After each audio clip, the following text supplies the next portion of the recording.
앞에서 우리는 인간의 경건하지 않은 죄에 대해 살펴보았습니다. 성경은 의인은 없나니 하나도 없다고 선언하고 있습니다. 이방인이나 유대인이나 모두 죄 아래에 있습니다. 율법이 없는 이방인에게는 하나님이 만드신 만물 속에 영원하신 능력과 신성을 분명히 보여 알게 하였습니다. 그러나 그들은 하나님을 알되 감사치도 않고 생각이 허망하여져서 범죄합니다. 또 자기만 그렇게 행할 뿐 아니라 그런 일을 행하는 자를 옳다고 합니다. 율법을 가진 유대인은 그 율법을 지키지 않습니다. 성경은 말합니다. 율법으로는 죄를 깨달을 뿐 율법으로 의롭다함을 얻을 육체가 없습니다. 율법의 요구를 완전하게 이룰 수 있는 사람은 이 세상에 없기 때문입니다. 율법은 결탄코 우리를 구원해 주지 못합니다. 그러므로 율법의 목적은 온 세상으로 하나님의 심판 아래 있게 하려 하는 것입니다. 율법은 우리가 매일 보는 거울과 같다고 볼 수 있습니다. 우리의 모습을 율법을 통해 볼 때 우리는 우리의 죄악된 모습을 보게 됩니다. 이렇게 모두가 심판 아래 놓였을 때 하나님께서 하나의 길을 보이셨습니다. 21절에 이제는 율법 외에 하나님의 한 의가 나타났으니 율법과 선지자들에게 증거를 받은 것이라. 이것은 율법과 선지자들이 이전부터 증거해온 길입니다. 이 길을 여시고 하나님은 범죄한 이스라엘 백성들을 향하여 돌아오라고 거듭 말씀하고 계십니다. 율법에 나타난 하나님의 의는 하나님께 돌아오면 용서하시고 의롭다 하시겠다는 약속입니다. 이 하나님의 의가 바로 복음이지요. 우리 모두가 죄인임을 인정하고 십자가 앞으로 나올 때 예수님의 보혈로 용서하시고 의롭게 하시겠다는 복음입니다. 그리고 또 곧 예수 그리스도를 믿음으로 말미암아 모든 믿는 자에게 미치는 하나님의 의는 차별이 없다고 말씀합니다. 율법을 가지고 있던 유대인들은 의에 차별을 두었습니다. 율법으로 말미암아 유대인 자신들은 의롭다고 여기고 이방인들은 이 의에서 제외를 시켰습니다. 그러나 이 복음은 차별이 없습니다. 왜냐하면 예수 그리스도께서는 모든 죄인을 위해 돌아가셨기 때문입니다. 그래서 이제는 믿음으로 하나님의 자녀가 되고 또 믿음으로 아브라함의 자손이 되고 믿음으로 참 유대인이 되는 것입니다. 오직 예수 그리스도를 믿는 믿음으로 하나가 되는 것입니다.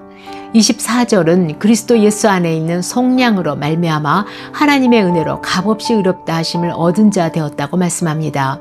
우리의 모든 죄값을 예수 그리스도가 지불하셨습니다. 우리는 그것을 속량이라고 말합니다. 속량의 의미는 속은 속전을 지불했다는 것이고 양은 양민 곧 의로운 자가 되게 하셨다는 의미입니다. 예수님이 모든 죄값을 지불하셨기에 우리는 더 이상 죄값을 지불할 필요가 없습니다. 값없이 주신 은혜입니다. 은혜는 받을 자격이 없는 자가 받는 선물이지요. 그러나 우리에게는 값없이 주어지는 선물이지만 하나님은 우리를 대신하여 독생자 예수 그리스도를 속전으로 지불하셨습니다. 우리가 값없이 받은 구원이 하나님에게는 엄청난 큰 희생을 치르신 것입니다. 그리고 이제 누구든지 이것을 믿기만 하면 하나님의 의를 얻을 수 있도록 하셨습니다. 이것이 복음에 나타난 하나님의 의입니다. 복음에 나타난 하나님의 의는 하나님도 의로우시며 예수를 믿는 자들도 의롭다고 하십니다. 본문 25절과 26절이 이것을 설명하고 있는데요. 이 예수를 하나님이 그의 피로써 믿음으로 말미암는 화목제물로 세우셨으니 이는 하나님께서 길이 참으시는 중에 전에 지은 죄를 간과하심으로 자기의 의로우심을 나타내려 하심이니 곧 이때 자기의 의로우심을 나타내사 자기도 의로우시며 또한 예수 믿는 자를 의롭다 하려 하심이니라. 우리는 죄로 인하여 하나님과의 관계가 단절되었고 또 하나님과 원수가 되었었지요. 그래서 예수님의 십자가는 속죄의 제물이 될 뿐 아니라 화목 제물이 되었습니다. 이로써 우리는 하나님과 원수된 관계가 하나님과 화목해 되는 관계로 회복되었습니다. 과거의 어떤 죄도 더 이상 우리와 하나님과의 관계를 막을 수 없습니다. 22절에 이것을 하나님이 우리가 지은 죄를 간과하신다고 말씀하고 있습니다. 이것이 하나님 자신의 의로우심을 보이신 것입니다. 하나님의 의로우심은 정의, 저스티스가 아니라 공의입니다. rightness. 그러므로 하나님의 의에는 하나님의 긍휼과 사랑이 담겨 있습니다. 그러므로 바울 사도는 사람이 의를 얻는데 아무도 자랑할 것이 없다고 강조합니다. 그런즉 자랑할 데가 어디냐 있을 수가 없느니라. 무슨 법으로냐 행위로냐 아니라 오직 믿음의 법이니라. 이 의는 자랑할 수가 없습니다. 이 의를 이루는데 우리가 한 것이 아무것도 없기 때문입니다. 만약 사람의 의를 얻는 것이 행위나 율법을 얻었다면 자랑할 수가 있었을 테지요. 그러나 법이나 행위가 아니라 오로지 믿음의 법으로 우리가 의를 얻었기 때문입니다. 그러면 우리가 믿음으로 율법을 파기하느냐고 합니다. 하나님은 믿음으로 우리를 의롭다고 하셨습니다. 그런데 우리가 믿음으로만 의롭다 하심을 얻을 수 있다면 이제 율법은 무용지물이 되는 것이 아니냐는 질문입니다. 사도 바울은 그럴 수 없다고 말합니다. 오히려 믿음은 율법을 굳게 세운다고 말합니다. 율법은 폐하여 질 수 없는 법입니다. 율법의 1차적 목적은 온 인류가 하나님의 심판 아래 있음을 알 수 있게 하기 위한 것입니다. 믿음의 법은 먼저 내가 죄인임을 깨달아야 합니다. 내 죄가 깨달아질 때 나를 위하여 주님이 십자가에서 죽으셨다는 것을 믿을 수 있게 됩니다. 율법이 없이 죄를 깨달을 수 없고 죄의 깨달음이 없이 믿음의 법이 이루어지지 않습니다.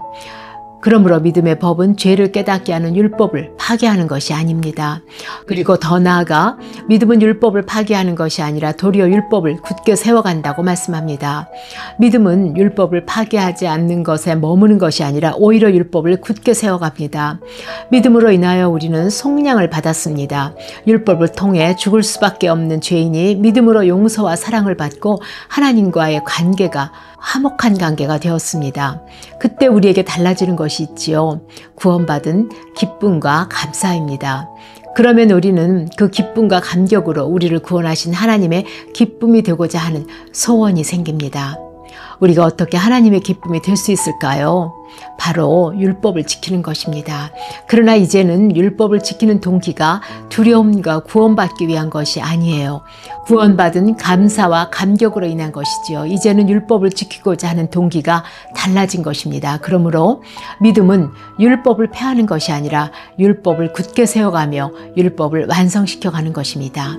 그 믿음 안에서 하나님의 기쁨이 되는 우리 모두가 되기를 원합니다. 함께 기도하시겠습니다.